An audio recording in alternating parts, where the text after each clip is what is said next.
गांव के न्याके पराग गांव के किनारे एक छोटी सी झोपड़ी थी, टूटी फूटी, लेकिन उसमें बसी थी एक गरीब मजदूर देवेश की दुनिया। झोपड़ी में देवेश, उसकी पत्नी शकुंतला,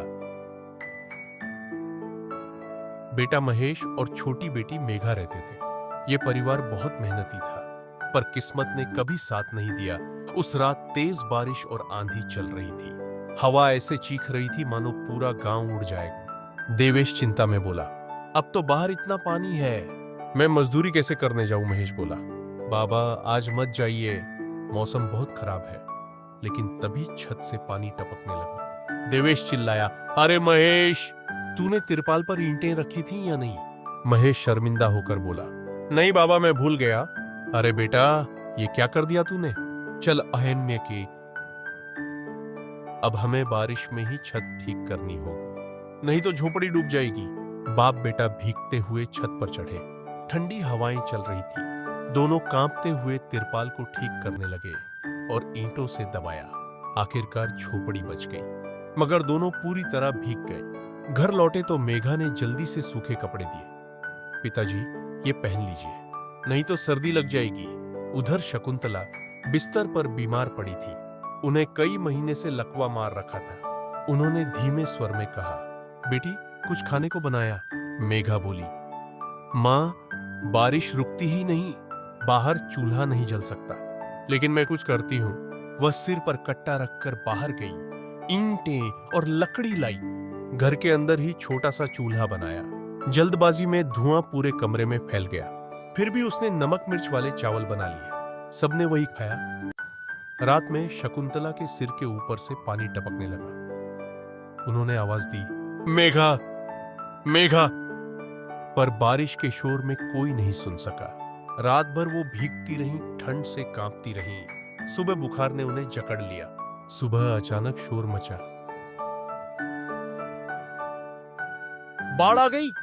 पानी झोपड़ी में घुस चुका था। देवेश भागकर शकुंतला को उठाने गया, लेकिन वो हिल भी नहीं पा रही थी। उसने पास खड़ी रेडी, ठेला लाकर उन पर लिटाया। महेश, मेघा, चलो जल्दी। तीनों किसी तरह रेडी को खींचते हुए बाहर निकले, पर पानी का बहाव बहुत तेज था।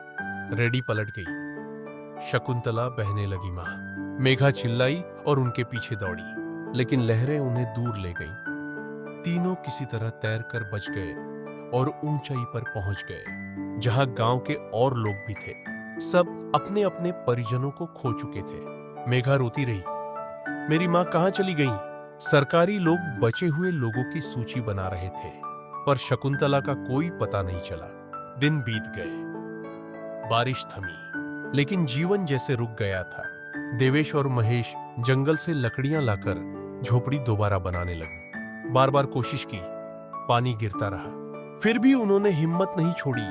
मेघा पन्नियां जोड़ जोड़कर छत तैयार करती रही, ताकि पिता और भाई भीग न जाए। आखिरकार एक मजबूत झोपड़ी तैयार हो गई। एक दिन फिर बादल छाए हुए थे।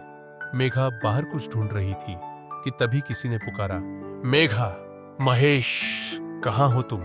वो आवाज जानी पहचानी थी। सब दौड़कर बाहर गए। सामने शकुंतला थी, बारिश में भीगी हुई, लेकिन अब अपने पैरों पर खड़ी थी। मां, आप चल सकती हैं, ये कैसे हुआ?